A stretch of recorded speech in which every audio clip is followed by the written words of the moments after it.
आज के लिए विज्ञान भैरव तंत्र का सूत्र है, किसी विषय को देखो फिर धीरे धीरे उससे अपनी दृष्टि हटा लो और फिर धीरे धीरे उससे अपने विचार अलग कर लो, तब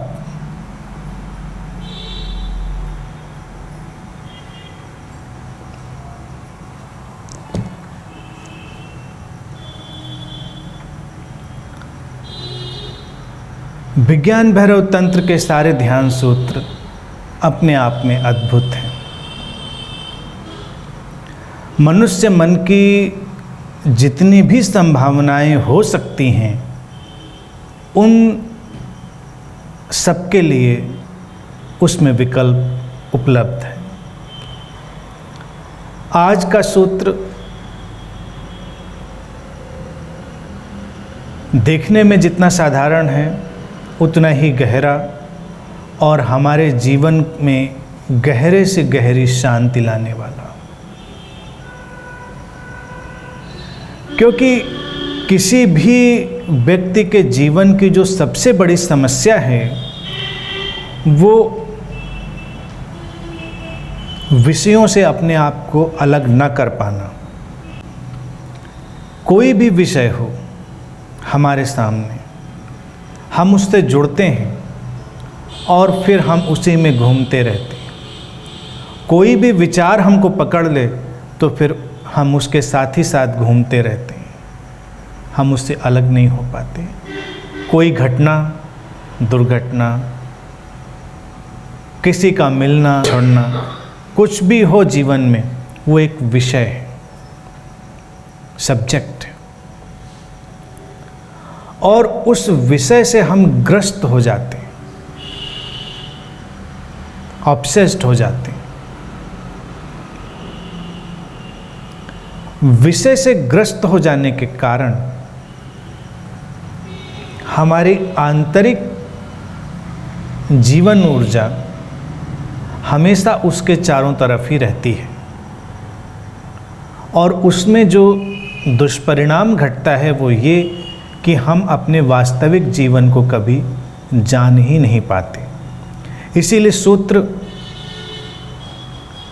कहता है ऐसा ऐसा करो और फिर कहता है तब, देन, रुक गए। वो ये नहीं कहता कि क्या होगा। यही इन सूत्रों का विज्ञान है, इनकी वैज्ञानिक मनोवैज्ञानिक अप्रोच। तब तो तुम देखोगे कि क्या होगा, पहले करो। लेकिन इस सूत्र को प्रयोग करने के पहले हमको जीवन की कई संभावनाओं के प्रति सचेत होना पड़ेगा। सबसे पहली संभावना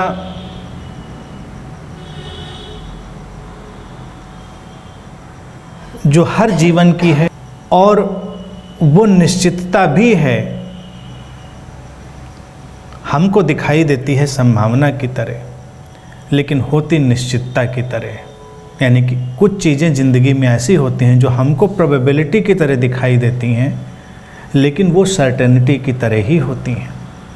जैसे मनुष्य का अकेला होना, हर कोई सोचता है कि वो अपने अकेले होने को समाप्त कर ले,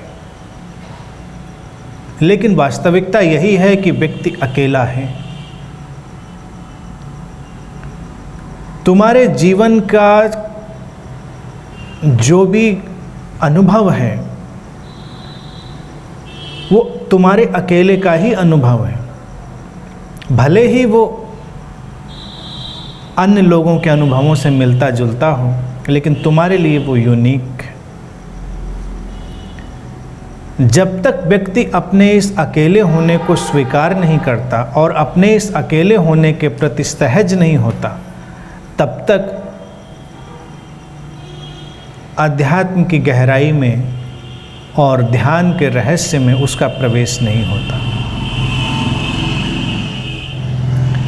व्यक्ति इस निश्चितता से हमेशा लड़ाई लड़ता है और अपने लिए उसको संभावित ही मानता है। उसको लगता है कि हम एक के साथ होकर, दो के साथ होकर, भीड़ इकट्ठी करके, संगठन बना के, संप्रदाय बना के, बहुत सारी चार दीवारियां खड़ी करके इस अकेले होने को मिटा देंगे, लेकिन वो मिटता नहीं।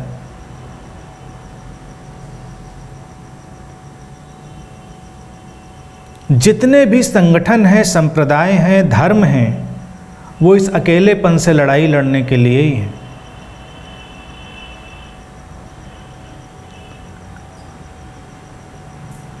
क्योंकि वो भीड़ें जुटाते हैं, वो समूह बनाते हैं। वो उपयोगी हो सकते हैं लेकिन वास्तविक नहीं। गहराई में बात दूसरी घट सकती है जब तुम इस तथ्य को जानकर ध्यान में गहरे प्रवेश करोगे, तो ये अकेला होना भी एक मिथ रह जाएगा, एक परिकल्पना रह जाएगा कि अकेला तो कुछ था ही नहीं। ये तो एक जीवन का अंतर संबंधित प्रवाह है, इंटरकनेक्टेड फ्लो है।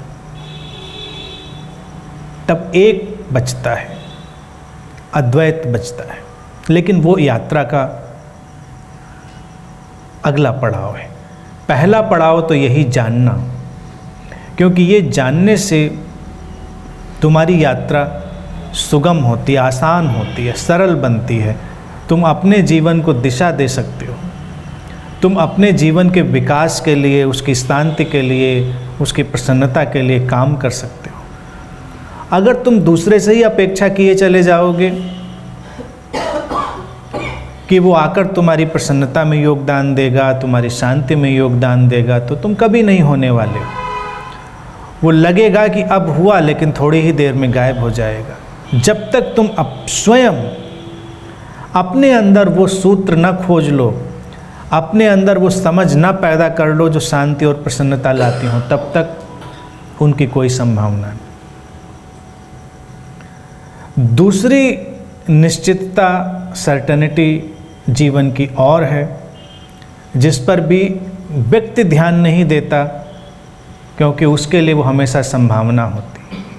और ये विडंबना है, वो है मृत्यु की। हम किसी भी क्षण समाप्त हो सकते हैं, और वो क्षण निश्चित तो है।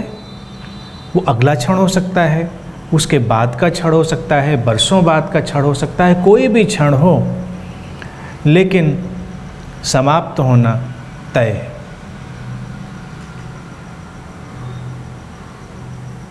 लेकिन हमारे जीने का ढंग ऐसा ही होता है कि वो संभावना की तरह लगता है, निश्चितता की तरह नहीं लगता। किसी से कहोगे तो हर व्यक्ति स्वीकार कर लेगा, हाँ बिल्कुल निश्चित है, ये तो निश्चित है।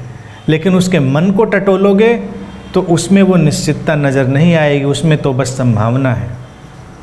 इसीलिए व्यक्ति गलतियाँ करता है, इसीलिए व्यक्ति हिंसा करता है, इसीलिए व्यक्ति सारे उलझाव पैदा करता है। ये अंतर्दृष्टि अगर आए और हम उसको समझ पाएं, तो जीवन में बहुत गहरे रूपांतरण हो सकते हैं। फिर हम अपने अंतरतम में प्रवेश करने के लिए तैयार हो सकते हैं।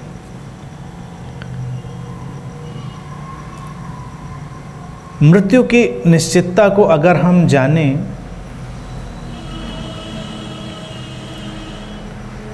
तो हम शांत हो जाएंगे, ठहर जाएंगे, हमारे जीवन की आपाधापी रुक जाएगी।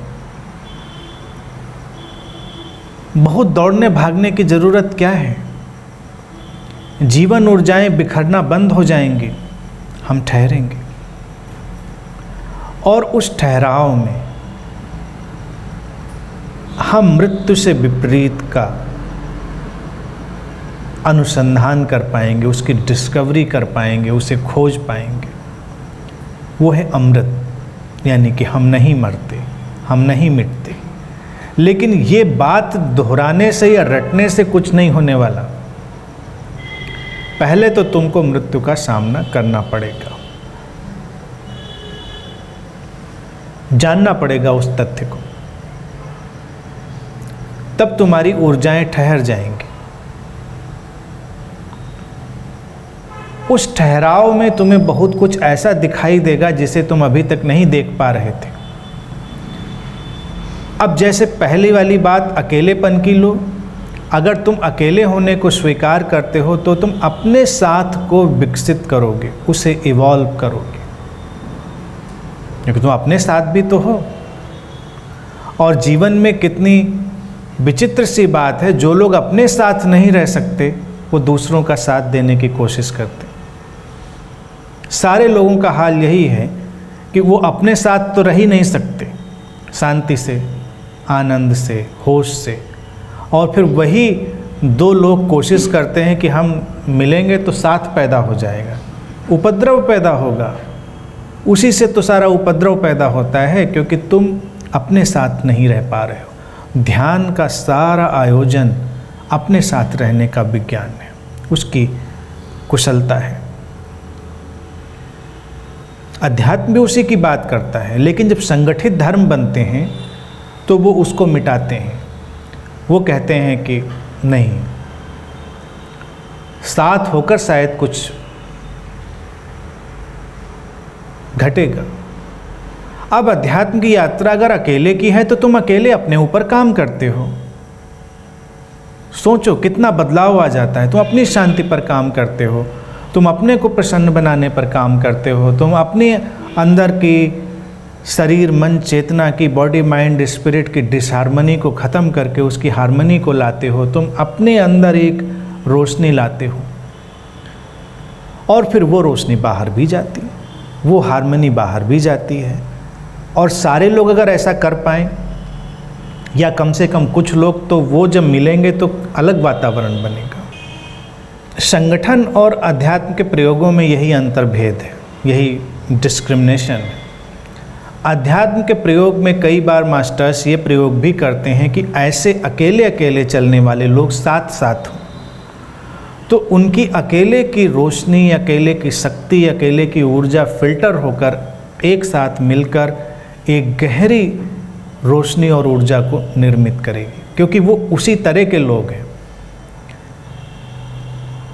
संगठित धर्म कहेंगे कि संगठित होकर ही शायद तुमको कुछ मिलने वाला है, इसीलिए भीड़ें हैं, इसीलिए हर धर्म की संख्या है, संख्या बल है। आश्रम हो तो उनकी भी संख्याएं हैं।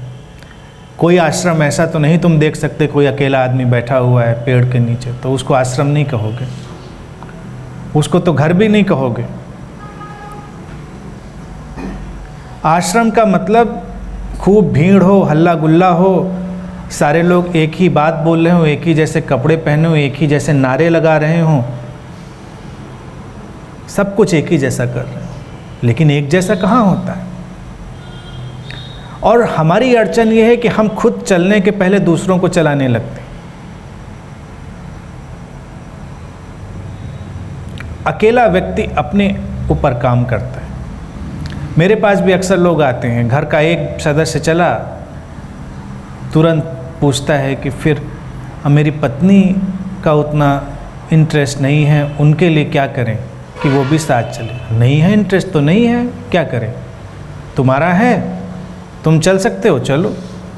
पत्नी आएगी, कहेंगे मेरा तो बहुत इंटरेस्ट है, इनका नहीं है, मैं क्या करूं। अभी नहीं है उनका,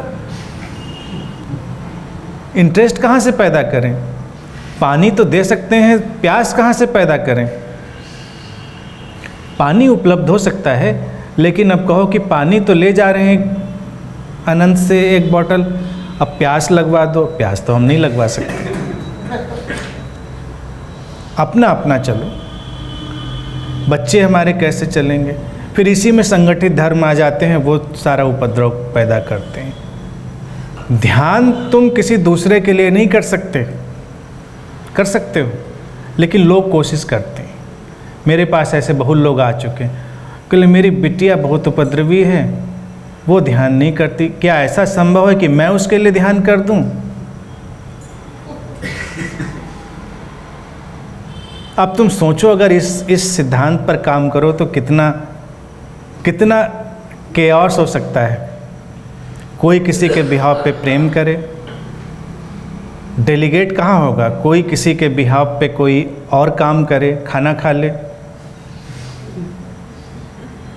ऐसा नहीं होता। अकेले ही सब चीज़ें हो रही हैं, साधना भी अकेले हो रही है, तुम्हारा सुख दुख आनंद पीड़ा सब अकेले हो रही है।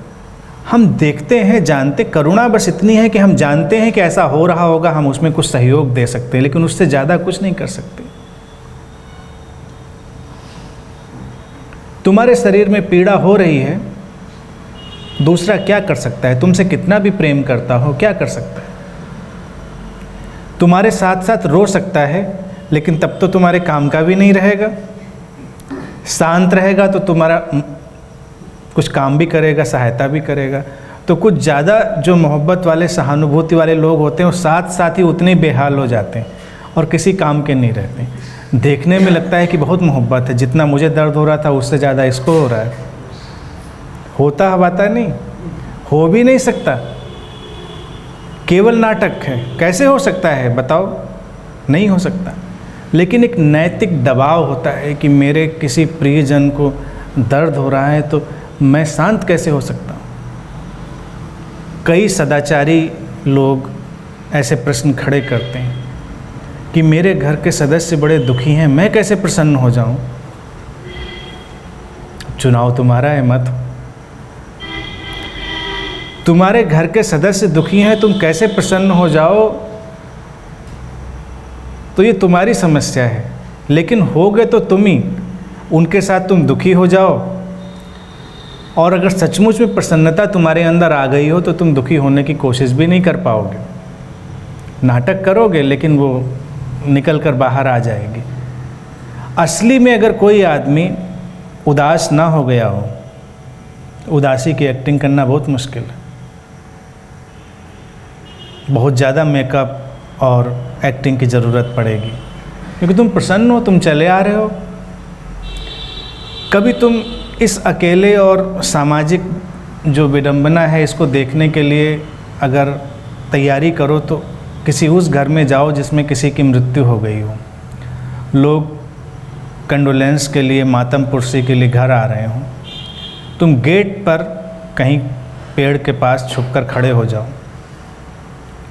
तुम देखोगे कि लोग अपनी कार से उतरेंगे, प्रसन्नता से उतरेंगे, कोई समस्या नहीं, क्योंकि दुख उनको तो हुआ नहीं है, धक्का भी उनको तो लगा नहीं है। ये तो एक कर्टसी है, सोशल कर्टसी की जाना चाहिए।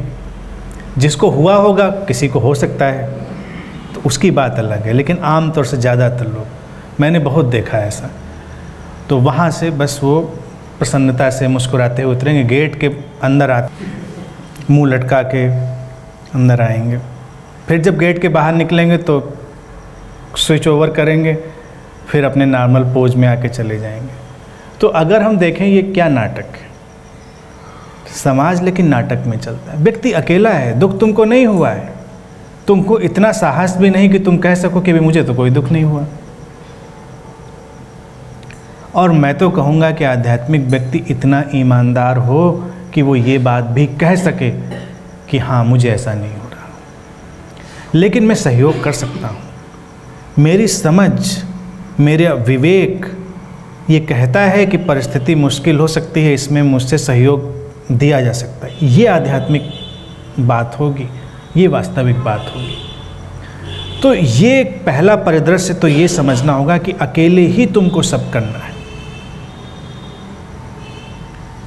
आध्यात्मिक साधना को कभी भी संगठित साधना में बदल दिया जाए तो समाज में कभी भी अध्यात्म का प्रकाश नहीं हो सकता।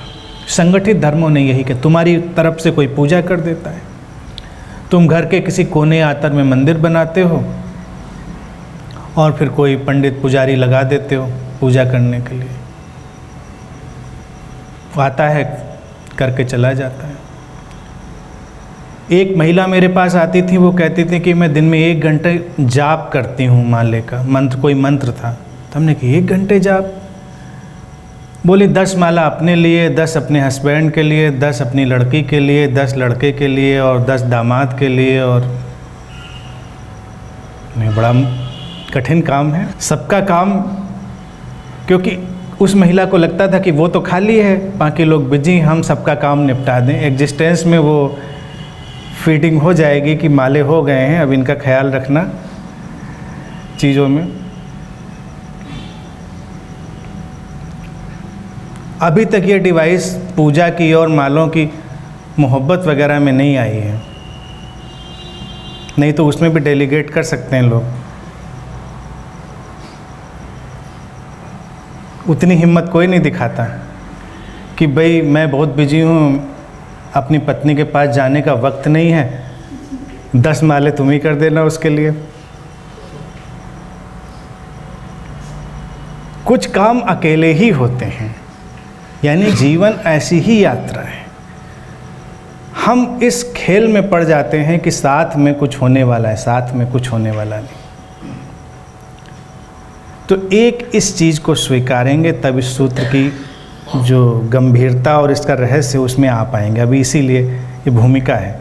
और दूसरी मृत्यु की, मृत्यु किसी भी पल हो सकती है, किसी भी पल हो सकती है, तो तुम सचेत हो जाते हो। तुमको जीवन का मूल्य समझ में आ जाता है, तब तुमको गोल गोल घूमने की ज़रूरत नहीं रह जाती। अभी तो लोग, अगर तुम उनका सर्वेक्षण करो तो अपना अधिकतम समय केवल अतीत की बातों का चिंतन करने में खराब करते हैं, भविष्य के भय में खराब करते हैं, जो लोग उनके जीवन में आए गए उनको लेकर खराब करते हैं, जिन विषयों से अपने को अलग नहीं कर पाए उनमें। और जीने को अगर उनका ढंग देखो तो या तो कोई आकर्षण में जिया या विकर्षण में जिया। किसी ने तुमसे कहा कि तुम ऐसा नहीं कर पाओगे, तुमको लगा ऐसा कैसे मैं नहीं कर पाऊंगा, मैं करके दिखा दूंगा। तुमको करना था या नहीं करना था ये बात तो अलग हो गई। किसी ने तुम्हें चुनौती दी और तुम कर निकले, तुम्हारा था करने का भाव या नहीं। तो कुछ लोग क्रिया और कुछ लोग प्रतिक्रिया में जीवन जी रहे होते हैं। ये एक बहुत बड़ी विडंबना है, यानी कि विषय ही तुमको चला रहे होते हैं। हमको ये विवेक और ये संतुलन नहीं आ पाता कि हमको सचमुच में क्या चलना है या हमको क्या चाहिए, हमको किधर जाना है। और ये अंतर्दृष्टि आ ही तब सकती है कि जब मृत्यु की स्पष्टता हो कि जीवन बेशकीमती है, हम बेकार की बातों में उसे गंवा नहीं सकते। एक एक पल कीमती है, अगले पल का कुछ पता नहीं। तो बहुत लंबी लंबी योजनाएं हम क्या बनाएं। वो फ्लूइड ढंग से हमारे अंदर हो सकती हैं योजनाएं, बड़े तरल रूप में हो सकती हैं, लेकिन हमको तो अगला ही क्षण जीना है। बहुत बदलाव आ जाएगा। अब सूत्र को देखें तब ये बातें उससे जुड़ेंगी। वो कहते हैं किसी विषय पर अपनी दृष्टि ले जाओ। हम हमेशा किसी न किसी विषय पर दृष्टि लिए हुए ही हैं, लेकिन इस ध्यान सूत्र पर प्रयोग करने के लिए हम कोई विषय चुन सकते हैं। अच्छा ये होगा कि प्रयोग करने के लिए पहले कोई मटेरियल सब्जेक्ट चुनें। और भारत में मंदिरों का जो निर्माण हुआ, मंदिरों में मूर्तियां जो रखी गई, वो विज्ञान भैरव तंत्र के इन्हीं प्रयोगों के चलते हुए कई प्रयोग होते थे। उसमें से मूर्तियों के साथ एक प्रयोग ये भी शामिल था। मूर्ति एक ऐसा सब्जेक्ट है जिसको पत्थर से बनाया गया था, स्थिरता थी उसमें और उसको प्रयोग में लाया जा सकता था। तो साधक मंदिरों में जाते थे, मूर्ति पर अपनी दृष्टि ले जाते थे, उसको अपलक देखते रहते थे और जब वो उनके अंदर बस जाती थी तो उससे अपनी निगाह हटा लेते थे। फिर जब वो आंख बंद करके बैठते थे, आंख बंद करके बैठने के बाद भी वो मूर्ति उनके अंदर बनी रहती थी। उसकी छवि, उसकी छाया, उसका प्रतिबिंब, उसकी शैडो उसके अंदर बनी रहती थी। वो भी बड़ा आनंददायक अनुभव है। और सूत्र कहता है कि पहले दृष्टि हटाओ, फिर उस विषय से सारे विचार, और तब पूरी तरह से मुक्त हो जाओ। जब तुम आँख बंद करते हो तो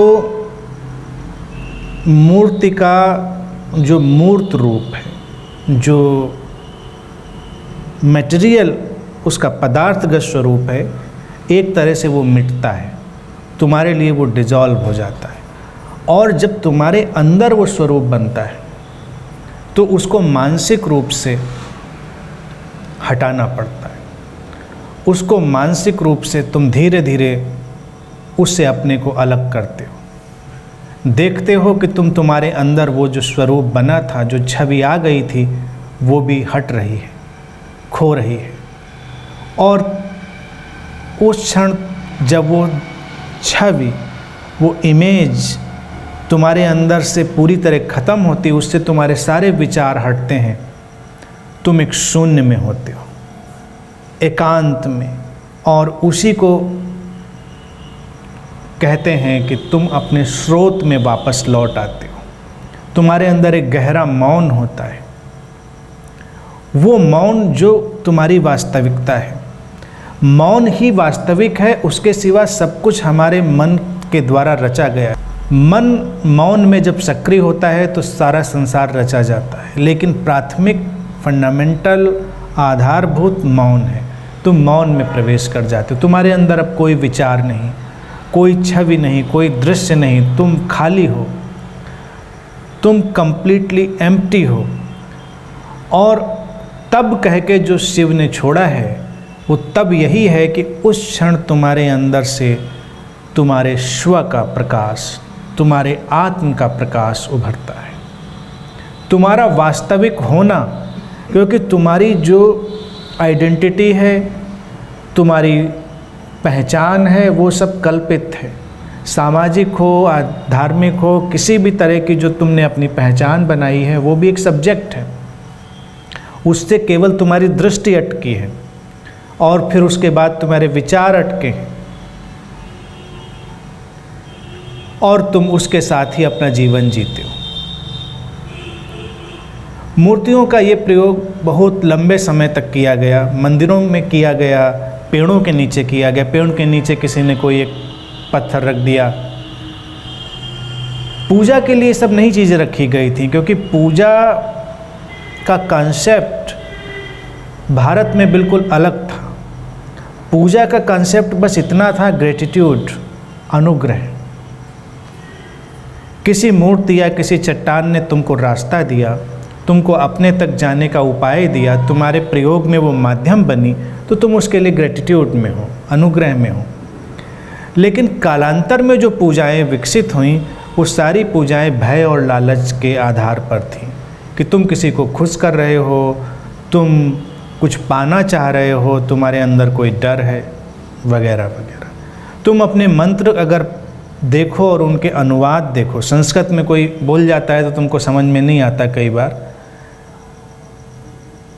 लेकिन अगर तुम सारे मंत्रों का ट्रांसलेशन देखो, सब प्रशंसाएं हैं, देवी देवताओं की, तुम्हारे आराध्यों की प्रशंसाएं हैं या याचनाएं हैं, कामनाएं हैं कि ऐसा हो जाए, वैसा हो जाए, मुझे अंधेरे से प्रकाश की ओर ले चलो। ले क्या चलें, चलो, तुम इंतज़ार करते रहो ले चलने का, कोई ले जाने वाला नहीं। आज तक कोई किसी को नहीं ले गया। करते रहो प्रार्थना, तुम मुझे अंधेरे से प्रकाश की ओर ले चलो। अरे तुम्हें चलना है, तुम उठो और चलो। मुझे मृत्यु से अमृत की ओर ले चलो, कोई नहीं ले जाएगा। तुम चलो, प्रयास करो, साधना करो, अपनी समझ को विकसित करो। तो वो पूजा के वो कॉन्सेप्ट भारत में कभी नहीं थे। ये जो उपनिषदों के ढंग हैं, उनके अपने अलग मतलब हो सकते हैं, उनकी बात अलग है। लेकिन अभी मैं बता रहा हूँ कि जो कालांतर में सब कॉन्सेप्ट आ गया, क्योंकि लोगों ने शायद उन लोगों को भी झुकते हुए देखा होगा जो साधना में थे, उन्होंने भी उनको हाथ जोड़ते हुए देखा होगा, क्योंकि वो अनुग्रह से भरे हुए थे। अगर एक पत्थर का टुकड़ा भी तुम्हें तुम्हारे स्रोत की ओर ले जाता है तो तुम्हारे लिए तो वो परमात्मा ही हो गया। तुम्हें कुछ चाहिए नहीं, बस ग्रेटिट्यूड है कि उपाय बना। तो ये उपाय केवल हमारे मन की कार्य प्रणाली को, जो मन की एक प्रक्रिया है, उसको बताने के लिए था कि हम पहले तो किसी चीज़ पर दृष्टि के साथ अटकते हैं। जब किसी चीज़ को देखते हैं तो देखने से वो हमारे ऊपर एक अपना प्रभाव पैदा कर देती है, और जिस चीज़ को हम बार बार देखते रहते हैं वो हमारा हिस्सा बनने लगती है। लेकिन जब हम दृष्टि अपनी हटा लेते हैं तब भी वो मानसिक रूप से मेंटली हमारे अंदर बनी रहती है। सूत्र कहता है कि उसको उस समय भी, दृष्टि हटाने के बाद भी, उससे अपने विचार हटा लेने। कई बार तुम्हें लगेगा विचार हटा लेने, क्या हम विचार को हटा सकते हैं? तो ये बात इतनी सरल सी और इतनी जादुई है, इतनी मैजिकल है कि अगर हम करके देखेंगे तो हमको लगेगा अरे हम ही तो विचार पकड़ाते हैं और हम ही तो हटा लेते हैं। हम चाहें तो तत्क्षण विचार हटा सकते हैं, और तब हमारा उभरता है इटर्नल स्वरूप, आत्म स्वरूप। इस प्रयोग को पहले तो हमको ऐसे ही किसी सब्जेक्ट के साथ करना है, फिर उसको पूरे जीवन पर हम फैला सकते हैं। हम अपने ऊपर दृष्टि लाएं। हर व्यक्ति की दृष्टि अपने ऊपर तो होती ही है, और फिर वो अपने से ऑब्सेस्ड हो जाता है, अपने शरीर से, अपने रंग रूप से, अपनी सामाजिक आर्थिक व्यवस्थाओं से। और अगर उससे पूछो कि तुम कौन हो, तो उसके मन में सब कुछ वही है कि मैं यही हूँ। एक नाम है, एक रूप है, एक रंग है, सब वही उसको पता है। दृष्टि में वो छवि भरी हुई है। तो अपने ऊपर प्रयोग करने में भी पहले हम अपने ऊपर से दृष्टि हटाते हैं, यानी कि हटे हम वहाँ से, उसकी चर्चा से, उसके सोचने से। फिर हमारे अंदर उसकी एक छवि है, इमेज है, उसको लेकर विचार है। हम धीरे धीरे उनको भी हटा देते हैं, उनको भी विलीन कर देते हैं। अर्थात हम विवेक पूर्वक, समझ के साथ कि हम ये कुछ भी नहीं है, ये सब केवल अंदर पड़ती हुई छवियां हैं, इस समाज के द्वारा हमारे अंदर प्रवेश कर गए रिफ्लेक्शन है, प्रतिबिंब है। जैसे बाहर मूर्ति या किसी चट्टान या किसी वस्तु का प्रतिबिंब हमारे अंदर बना था मन में, ऐसे ही समाज का प्रतिबिंब। कोई प्रतिबिंब तुम्हें संत बना रहा है, कोई प्रतिबिंब तुम्हें असंत बना रहा है, कोई प्रतिबिंब तुम्हें मूढ़, कोई प्रतिबिंब ज्ञानी। कोई न कोई प्रतिबिंब तुम्हारे भीतर है, हर व्यक्ति के अंदर है। किसी को ध्यानी का, किसी को गैर ध्यानी का, किसी को पुण्यात्मा का, तो किसी को पापी का। सब प्रतिबिंब ही हैं, और तुम धीरे धीरे उन प्रतिबिंबों से भी अपने को अलग कर लेते हो। अलग किया जा सकता है जब तुम पहला एसोसिएशन तोड़ते हो, फिर दूसरा एसोसिएशन तोड़ते हो, और उस एसोसिएशन के टूटने के बाद जो अंदर बच जाता है वो शुद्ध चेतना, pure consciousness, eternal ever flowing consciousness. फिर इसको किसी और डायरेक्शन से तुम देख सकते हो, अपने संबंधों की तरफ जा सकते हो, अपने ऊपर प्रयोग करो, या संबंधों पर। तुम किधर से भी चल सकते हो, या एक एक सेगमेंट पर प्रयोग कर सकते हो। तुम्हारे संबंध भी एक सब्जेक्ट हैं जिन पर तुम्हारी दृष्टि है। तुम्हारी दृष्टि ने उनका एक आकार बना दिया है। वो वैसे हैं या नहीं ये तुम नहीं जानते, तुम्हारी दृष्टि ने उन्हें वैसा बनाया है, और फिर उनकी जो लौटती हुई छवि तुम्हारे अंदर है वो तुम्हें चलाती है, तुम्हें धक्का देती रहती है। क्योंकि कोई संबंध तुम्हारे जीवन में आए, वो सचमुच में अच्छा है या बुरा ये तुम नहीं जानते। तुम सवाल पूछोगे तो हमें क्या करना चाहिए, तुम्हें सहज प्रतिक्रिया करनी चाहिए। तुम उस क्षण जो कर सकते हो उसके साथ, उस संबंध के साथ सहजता से चलने में, वो तुम करोगे।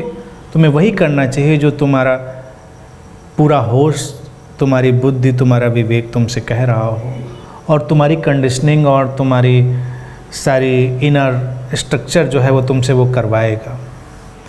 लेकिन सचमुच में वो वैसा था या नहीं था, सचमुच में तुमको वैसा दिखाई दिया ये सारे भेद बने रहेंगे। और उसके कारण जो तुम्हारे अंदर एक इमेज बन गई होगी, उससे तुम्हारे विचार जुड़ गए होंगे, वो लगातार चलते रहेंगे। इस सूत्र के हिसाब से तुमको फिर उन विचारों से भी अपने को अलग कर लेना पड़ेगा। तब तुमको दिखाई देगा कि केवल रोल प्लेइंग है, कैरेक्टर्स हैं। जीवन की स्क्रिप्ट में कुछ कैरेक्टर्स आते हैं जाते हैं, अपनी भूमिका, तुम दूर खड़े होकर बस उस भूमिका को देखते हो, उससे डिटैच हो जाते हो, मुक्त हो जाते हो। और तब संबंधित होने का जो सही ढंग है, थ्रू द सोर्स, अपने स्रोत के साथ तुम उधर फेंक दिए जाते हो, उधर लौट जाते हो। उस अवस्था में भी तुम संबंधित होगे, लेकिन तब बहुत सचेतन रूप से, बहुत कॉन्शियसली, बिना किसी अटैचमेंट के। वो अवस्था एक ऐसी अवस्था है जिसको तुम इस ध्यान से गुजरने के बाद ही जान सकते हो। Detached passion. हमारी ज़िंदगी में या तो पैशन नहीं होता या होता है, और दोनों स्थितियों में जब पैशन है तो हम अटैच्ड हैं, अटैचमेंट है, और पैशन गया तो हमारे अंदर सारी चीज़ें चली जाती हैं, जैसे सब कुछ ख़त्म हो गया। डिटैच्ड लोगों को अगर तुम देखो तो कोई पैशन नहीं उनके अंदर। और इस गुत्थी को, इन प्रयोगों को करने में ही लोग कई बार उलझ गए। सन्यासियों ने वर्क किया, उनको लगा कि ठीक है हम डिटैच्ड हो जाते हैं।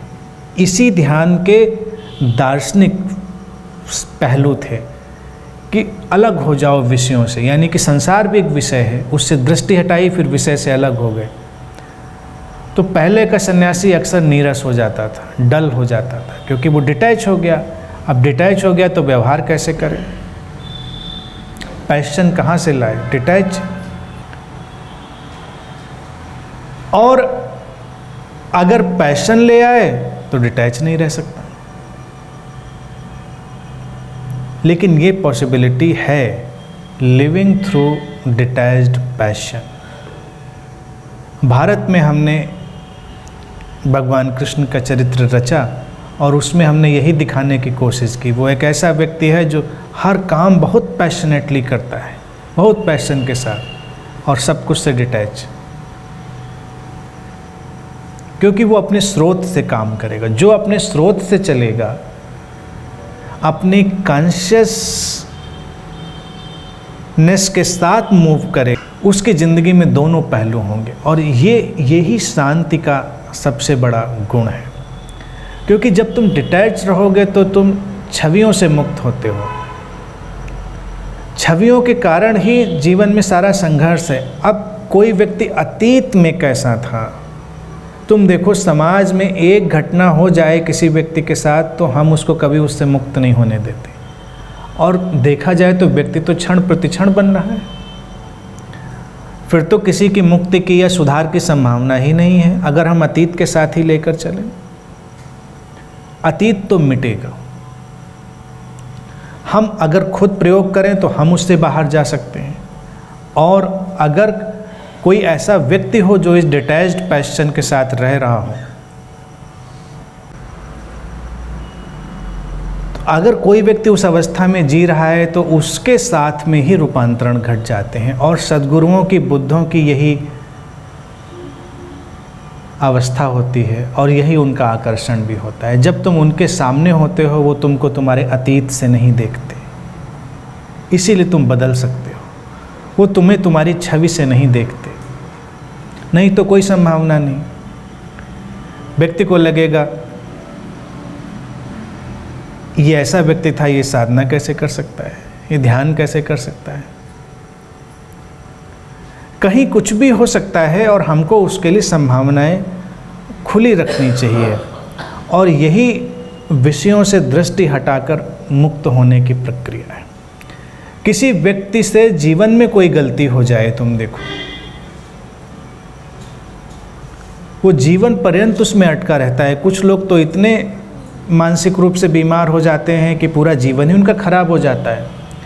इस सूत्र के साथ बहुत बड़ी साइकोथेरेपीज़ भी विकसित हुई धीरे धीरे, और वो ठीक उन साइकोथेरेपीज़ का उपयोग कर पाए या नहीं ये मैं नहीं जानता, लेकिन डीपेस्ट पॉसिबल साइकोथेरेपी इसी सूत्र पर खड़ी हो सकती है।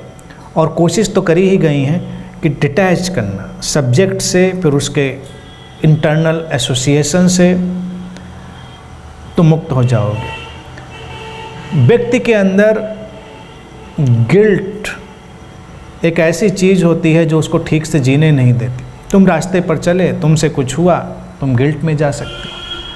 अब जो चला है उस रास्ते में तो कुछ भी हो सकता है व्यक्ति के साथ, लेकिन वो एक्शन, वो कृत्य, उसकी जो छवि है वो हमारे अंदर इतनी गहरी हो जाती है कि उससे अपने विचारों को हम अलग नहीं कर पाते, और वो गिल्ट का रूप लेता है, और वो गिल्ट हमको लगातार पीछे पीछे परेशान करता रहता है। अगर हम उससे अलग हो पाएँ, दृष्टि को हटाएं, फिर विचारों को भी हटा लें तो ठीक है। जो हुआ सो हुआ, अब वो कहीं नहीं है, घटना ख़त्म, तुम बिल्कुल नए हो, नए व्यक्ति की तरह ही तुम पूरा व्यवहार कर सकते हो। तुम प्रतिक्षण नए हो। ना हम स्वयं होते हैं, ना दूसरों को होने देते। ये बड़ी विडंबना समाज की है। समाज को भी हर पहलू से इसको देखने की ज़रूरत पड़ेगी कि हमको एक गिल्ट फ्री सोसाइटी बनानी पड़े। समाज में देखो दुर्घटनाएं, किसी स्त्री के साथ दुर्घटना हो जाए, कोई छेड़खानी कर दे, कोई बलात्कार जैसी घटना भी हो जाए, तो स्त्रियां ही बड़े अपराध बोध में जीती हैं। जबकि सामान्य बात तो यह है कि कोई भी दुर्घटना दुर्घटना है, उसकी छवि से तुम अपने को डिसोसिएट कर सकते हो। मुश्किल होती हैं कोशिशें, लेकिन अगर करी जाए तो ये सब संभव है। अभी मैं समाचार पत्रों में पढ़ता रहता था कुछ दिन पहले, एक पोर्नोग्राफिक एक्ट्रेस हमारे सिनेमा में आती है और काम शुरू करती है।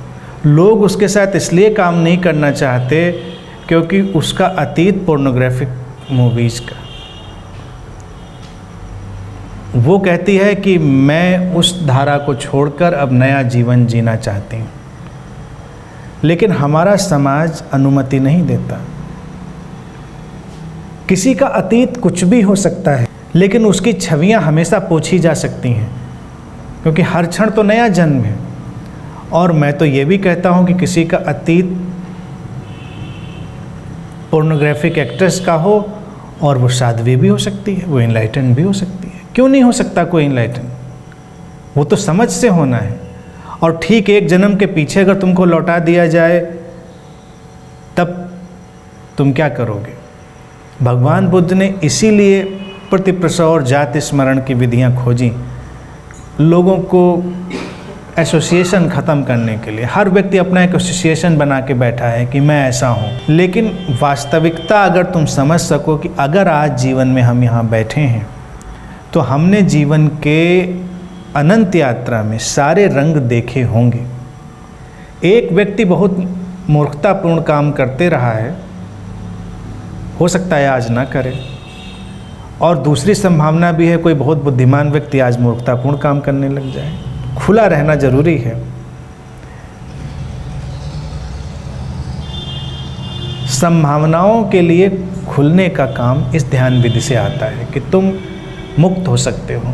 छवियां तुम्हारे लिए अब उतना मायने नहीं रखती, लेकिन जब तुम्हारी दृष्टि आती है कहीं पर तो कंप्लीटली, टोटली, एब्सोल्युटली, क्योंकि तभी तो तुम कुछ देख भी पाओगे।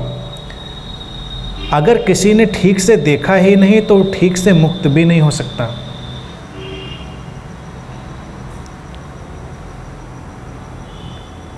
तुम कोई संगीत का प्रोग्राम देखने गए, कोई नाटक देखने गए, जब तुम देखो तो पूरा डूब कर देखो, उसका आनंद लो, लौटो, डिसोशिएट हो जाओ, डिटैच हो जाओ, उसके विचार से अपने को हटा लो। ये सब प्रयोग है। अब उसकी कोई बात, कोई चर्चा उसकी कोई ज़रूरत नहीं, क्योंकि तुमने पूरा आनंद वहाँ लिया। अब जिसके साथ हो उसके साथ का आनंद लो, लौटते हुए सड़क का आनंद लो, अपनी गाड़ी का आनंद लो, हवाओं का आनंद लो। सब बदल रहा है, लेकिन हम फिर उसी को साथ लिए लिए चले आएंगे, वो हमारे साथ बना रह जाएगा। मुझे तो ये लगता है जिस भी विषय को हम पूरा नहीं देखते वो हमारे पीछे पीछे चला आता है, और जिस विषय को हम पूरा देख लेते हैं वहीं का वहीं समाप्त हो जाता है। तो जब भोजन करें तो भोजन पर अपनी दृष्टि डालें और पूरे प्रेम, पूरे होश से, पूरी चेतना से भोजन का आनंद लें। कोई भी भोजन हो सकता है, और फिर उससे डिसोशिएट कर लें, अपने आप को डिटैच कर लें। किसी से मिलें तो पूरे पैशन से, उत्साह से, पूरी मोहब्बत से, और जब पीछे जाएं तो शून्य में अपने चले जाएं। ये बात थोड़ी सी मुश्किल लोगों को लगेगी।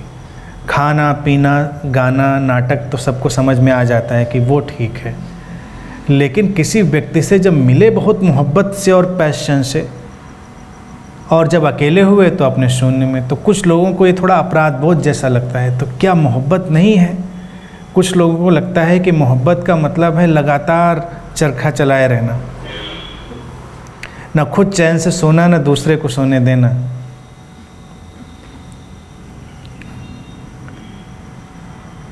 और उनको गिल्ट पकड़ता है कि अब मैं उसके बारे में नहीं सोचूं तो ये गलत तो नहीं होगा, सोचना चाहिए मुझको लगातार। और सवाल है कि तुम सोच के भी कर क्या रहे हो? क्या बन रहा है? सोचने से कुछ बन रहा है, बिगड़ रहा है? कुछ भी तो नहीं हो रहा। वो केवल तुम्हारी मानसिक दुनिया है, मेंटल इमेजेस हैं, केवल मेंटल इमेजेस हैं। या तो कोई क्रिएटिव वर्क होगा जिसमें उसकी उपयोगिता होगी, तब तो ठीक है। अन्यथा जब तुम सामने हो तो बहुत गहरे होश और संवेदनशीलता के साथ दूसरे के साथ व्यवहार करते हो। अलग होते हो तो तुम अपनी शांति में, अपने ध्यान में, तुम लगातार उसकी छवि और उसके विचार के ऑब्सेशन में नहीं रहते। इसका परिणाम क्या होगा? वो बहुत गहरा होगा। इसका परिणाम ये होगा कि तुम अपने केंद्र से जुड़ोगे, अपने स्रोत से, और तब तुम्हारी सेंसिटिविटी इतनी बढ़ सकती है कि तुम दूसरे के साथ लगातार जुड़े हुए रह सकते हो। तुमको बहुत सारी ऐसी चीज़ें भी पता चल सकती हैं जो आम तौर से नहीं पता चलती, लेकिन तुम सोचते नहीं हो उनके बारे में।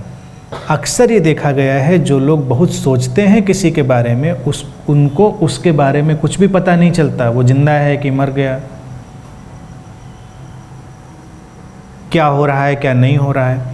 और जो व्यक्ति शांत है, अपनी शांति में है, उसको सारी हलचल पता चलती है। वो पता चलना ही गहरे से गहरा संबंध है। वहाँ से एक विकास की यात्रा पैदा होती है, और फिर वो एक व्यक्ति पर नहीं रुकती। ये हो सकता है एक व्यक्ति केंद्र हो किसी के जीवन में, लेकिन फिर वो फैलती है चारों तरफ। तुमको बहुत सारी हलचलें पता चलेंगी। जो लोग संवेदनशील होते हैं उनको पूरे अस्तित्व की हलचल पता चलती है, क्योंकि उनका अपना कोई विचार नहीं, शांति से बैठे हैं और उनको बहुत सारी चीज़ें पता चल सकती हैं। वो उनका अपना ढंग है। बात समझ में आ रही मैं क्या कहना चाह रहा हूँ? सूत्र को फिर से एक बार मैं रिपीट करूँगा, और सब उसी का ये एक्सपेंशन था। अलग अलग ढंग के प्रयोग हैं कि किसी विषय पर अपनी दृष्टि ले जाओ, दृष्टि को रखो पूरे पैशन से, जुड़ो उससे, और फिर अपनी दृष्टि हटा लो। हटाओ तब भी टोटली, और फिर थोड़ी देर उसके इमेजेस को, उसके प्रतिबिंबों को, विचारों को देखो, और फिर उन विचारों और प्रतिबिंबों से भी हट जाओ पीछे, उनको भी डिसॉल्व हो जाने दो। और पीछे हटते ही तुम अपने सोर्स में होगे, अपने केंद्र में होगे, शून्यता में होगे, अपनी एम्प्टीनेस में होगे। ये ध्यान का पूरा प्रयोग है। और अगर इतना प्रयोग किया जा सके तो किसी भी तरह के मानसिक विकार को हमेशा हमेशा के लिए ठीक किया जा सकता है। अगर ठीक रूप से मनोचिकित्सक इस विधि का प्रयोग करें और इसके आधार पर वो अपनी थेरेपीज विकसित करें, अपने ढंग से उनको विकसित करें, तो मैं समझता हूँ बड़े से बड़ी मानसिक व्याधियाँ ठीक करी जा सकती हैं।